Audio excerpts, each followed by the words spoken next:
is perhaps the most important part of the game. Quick, nifty, touch, control, pass. It's one of the first things you'll learn.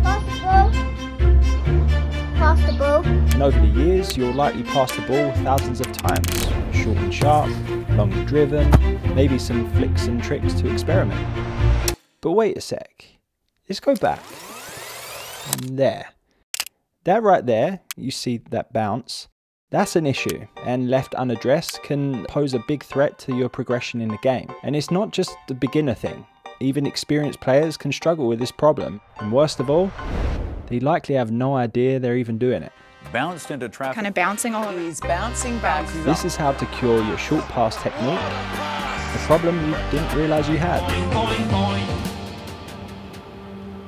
Okay, so before we get into the technique of how to prevent this bounce from happening, why is this bounce such a big deal in the first place? Well, in order to be able to explain that, we first must jump into passing, or short passing more specifically. It makes up a huge part of football. Yes, there's dribbling, receiving the ball, positioning, medium and long range passes that we just talked about, but short passing is arguably the most important skill in the game. It's what allows you and your teammates to build the play, shifting between the lines, penetrating gaps for scoring opportunities, or to beat the press and keep possession for your team. Quick, short, accurate passes, it's really effective. And well, if you can't depend on this simple and essential part of your game, well then you're not going to be a reliable teammate and therefore will probably get overlooked by your coach, even if you do have other skills that you bring to the team. Okay, so this bounce. What's it all about and how does this relate to passing? Well, the bounce, this small thing you can barely see at full speed, it occurs when your technique isn't quite right. Very different to this one. This one lifts off the ground on contact, whereas the micro bounce pushes into the ground before lifting up. And it's this lack of precision that's highlighting the part of your short passing techers that's either not there or just not up to scratch.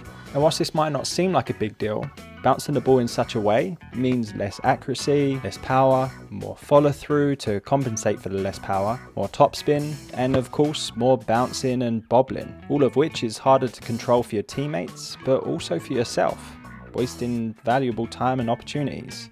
So how do we go about fixing this? Well, we must first return to the beginning of the technique to see what we might be missing. The standing leg. Typically the culprit for most passes gone wrong. It's either too far from the ball, causing you to reach and be off balance, too close and getting in the way, or most common, not pointing towards the target. And it's this that we need to address in order to start nailing our short passes. Most wayward passes, they're actually not wayward or off target at all. They're heading exactly where you've pointed them to go. And that's the importance of the standing leg. Just by angling this foot correctly towards the target, it will fix a lot of these issues, including that bounce. I like bouncing. Okay, next is the knee. Like this knee, the kicking knee, which is another big culprit for creating the bounce. And the key is to open it up and give space to your hips. Doing so will allow you to come through with a nice side foot, using the big surface area of the inside of your boot, while still keeping the standing leg facing towards the target. It's a good idea on contact to have this knee either in line or slightly behind the back of the ball, resulting in a cleaner, controlled contact through the center of the ball, acting like that of a jab or a ping pong ball thing. And lastly, the follow through. So super simple, if we're still sticking with that punching analogy, this is not a full swing and a follow through like a haymaker. This is instead more like a 1-inch punch. More precise and intentional, but still powerful. And very little follow through.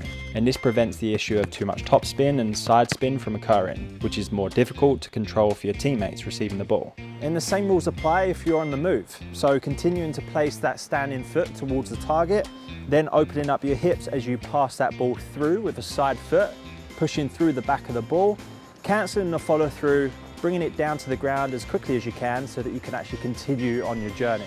And when you combine all of these steps, pass after pass, your percentage will inevitably increase. Your teammates will have more time to make better decisions, and your manager will think twice about putting your number up on the board.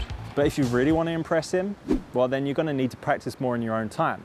And this full-day training program is going to allow you to be successful and achieve just that.